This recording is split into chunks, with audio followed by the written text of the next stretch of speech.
নমস্কাৰ বন্ধু বান্ধৱীসকল।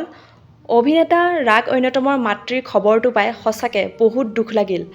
হঠাৎ আহিল অভিনেতা ৰাগ ঐনিতমৰ মাতৃৰ এটি ডাঙৰ বেয়া খবৰ।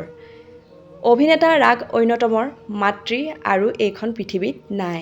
হয় বন্ধু বান্ধৱীসকল, তেওঁ আমাক সকলোকে কন্দুৱাই এইখন পৃথিৱীৰ পৰা চিৰবিদায় মাগিলে। খবৰটো পাই সঁচাকৈ খুবেই দুখ লাগিল আৰু অভিনেতাজনে মাতৃৰ মৃত্যুক সহিব পৰা নাই আৰু কান্দোনত ভাঙি পৰিছে। সঁচাকৈ জানিব পৰা মতে অভিনেতাজনৰ মাতৃ কেইবাদিনৰ পৰাও অসুস্থ হৈ আছিল আৰু হঠাৎ কালি তেখেতৰ মৃত্যু হ'ল।